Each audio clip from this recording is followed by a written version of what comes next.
Well, if you've ever found yourself saying, I just couldn't help myself when you ate too much of the wrong food, you just might be right. A lot of people put a lot of work into making sure we keep on eating. As our health reporter Kelly Crow discovered, it's a highly competitive, highly secretive industry with one goal: food that is simply irresistible. They're trying to increase their share of your stomach and increase the amount of profit they're making off the food you eat. I ate to the point that it hurt to move, and I would just lie in my bed and wish I was dead. These companies rely on deep science and pure science to understand how we're attracted to food and how they can make their foods attractive to us. There's science behind that crunch. Yogurt feels that way in your mouth for a reason. The food industry is even researching the connection between the taste receptors on your tongue and the corresponding chemical reaction in your brain. The result? Carefully engineered combinations of salt, sugar, fat, and chemicals deliberately designed so you can't eat just one. Michael Moss spent 4 years investigating the science behind processed food. I was totally surprised. I spent time with the top scientists at the largest companies in this country, and it's amazing how much math and science and regression analysis and energy they put into finding the very perfect amount of salt, sugar, and fat in their products that'll send us over the moon. A search through a database of scientific papers and food industry patents reveals the extent of the science behind food engineering. Chemistry, physics, biology, all commandeered into the service of making profitable food. Here's a process for enhancing the cheese flavor without the cheese, where starting materials are proteins and fats, which means the amount of expensive cheese can be reduced substantially. And if they can replicate that chemical reaction that may happen on your tongue or an aroma, they can simulate the taste of something without it being at all real. Bruce Bradley knows firsthand what goes on inside the food industry. A former executive at several large food companies, he's now a writer and industry critic. There were certainly times that I felt uncomfortable or troubled by what I was doing, and I think that's ultimately, one of the reasons why I left the industry. And then you see trends like obesity and health issues that are increasing, mainly driven by the food that we eat. It was hard for me not to just take a more thorough assessment of what I was doing. The food industry is extremely secretive, competitive, and proprietary. It took years and hundreds of interviews before Michael Moss could finish his book. This was like a detective story for me, getting inside the companies with thousands of pages of inside documents and getting their scientists and executives to reveal to me the secrets of how they go at this. What did he find? That the food processing industry rests on 3 pillars: salt, sugar, and fat. Well, these are the holy trinity of processed foods.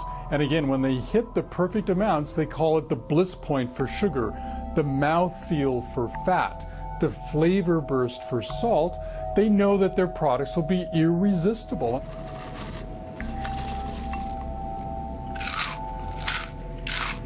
Salt, sugar, and fat in combinations nature never intended. And increasingly, scientists agree there is evidence that these highly palatable foods can be addictive. Yeah, well, for me, I'll be spooning or reaching or whatever, and I'll be thinking, I've got to stop, I've got to stop, I've got to stop, and I just don't stop. Her name is Pat, and she's a food addict. I was desperate when I was a food addict. It was really, really devastating, and I felt powerless and ashamed, and it was horrible. Her kitchen is a battleground.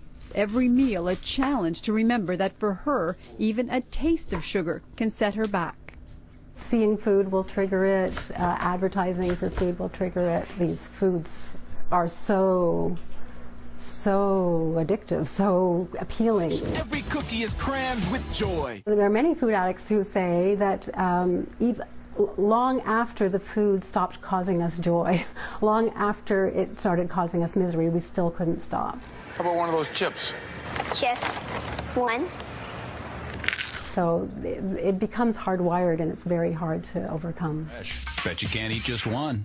And while the industry hates the word addiction more than any other word, the fact of the matter is that their research has shown them that when they hit the very perfect amounts of each of those ingredients, they'll send us over the moon. Their products will fly off the shelf, we'll eat more, we'll buy more, and as they are companies, they will make more money. We're activating those limbic structures. Francis McGlone is a neuroscientist. Brain system. As part of a BBC program, he put a British chef into a brain imaging machine and fed him chili. Every 38 seconds, Ashley had a drop of chili oil squirted on his tongue. And watched as the heat from the chili peppers triggered a release of feel-good chemicals in the brain. The consequence of that low level of pain is that it floods the brain with its own natural opiates. Francis McGlone was a pioneer, one of the first neuroscientists to work in the food industry. He spent 10 years doing neuroscience for Unilever, one of the world's largest food companies. As a basic neuroscientist, I was able to look at the mechanisms that basically drove preference for various types of food. Using neuroscience, Unilever made headlines with this finding: ice cream tickles the brain. Just one spoonful lights up the happy zones of the brain in clinical trials, the company reported. This is the other part of the body that fascinates food scientists: the mouth, the way food breaks between the teeth, the pressure of the bite force, the sound of the crunch. It's the noise, and the noise, of course, amplified by the fact that your jawbone is connected to your ears, and you really hear that crunch quite loudly as you bite. But it's also the physical requirement to chew on something and to crunch it. Just distracts you. It pulls your mind onto what you're eating. Chris Luckhurst is a food industry consultant who helps companies come up with foods that are what he calls more-ish. In other words, make you want more. They want you, at the end of each product, to reach for the next one and put it in again. And they often achieve that by having a very intense taste hit right at the front of the mouth, and then it dies off very quickly. And so by the time you've finished each mouthful, you're looking to refine that taste which you've lost. The shape of the food is also important. Chocolate should not have sharp edges. Absolutely. We're looking for chocolate to be comforting, to be a really pleasant, lovely experience in the mouth. Melt is a very soft experience, and if it's got sharp corners, you're really spoiling that and actually setting the consumer on edge slightly before they get the melt. Food scientists know what it takes to trigger the brain to stop eating. They call it sensory-specific satiety. And that's an expression that says when foods have one overriding flavor, if it's attractive, it'll be really attractive to us initially, but then we'll get tired of it really fast. And so these companies make a concerted effort to make their foods not bland, but really well blended. And why can't you stop at just one? It's called vanishing caloric density. Vanishing caloric density applies to those things like Cheetos that melt in your mouth. And what happens is then that your brain gets fooled into thinking the calories have vanished. And you're much more apt to keep eating before the brain sends you a signal, hey, you've had enough. Welcome to the Sensory Sciences Lab at the University of Guelph. Can one person from each group come here for a minute? This is teaching the students how to set up a sensory test. So all the students in this class are learning the basics of conducting sensory evaluation research, because it's not as simple as eating a food. They're different in an ingredient, and what we're looking for is to determine which one is preferred or accepted by people. So in this case, it's actually a different sodium levels. So which one did you like better? I liked the second one better. The salty one? The saltier one, yeah. Because these products must be able to sit on the shelves for months, many of the ingredients have nothing to do with taste, but act as preservatives and chemicals to control the appearance and texture, and a series of ingredients known as flavor enhancers to trick the brain into tasting something that isn't there.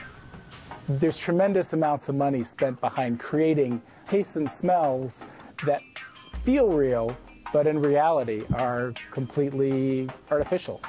Because without flavor enhancement, no one would eat it. It would taste horrible. You would just, you'd want to spit it out. One food company made a special batch of crackers for Michael Moss to taste without any salt at all. It was a god-awful experience tasting those things. Normally, I can eat Cheez-Its all day long, but the Cheez-Its without the salt, I couldn't even swallow them. They stuck to the roof of my mouth. A tour of the grocery aisle reveals that something is changing. Suddenly, cookies boast health claims. Chips have whole grain and fiber. If the food industry can find a way to market it and make money off of it, I'm sure they will. But if it long-term is decreasing the amount of food that they can sell, I don't see it as being an avenue that they'll go down. So whether lower in salt, sugar, or fat, higher in fiber and grains, containing real fruit or baked with real vegetables, you will be back for more. The food industry depends on it. Kelly Crow, CBC News, Toronto.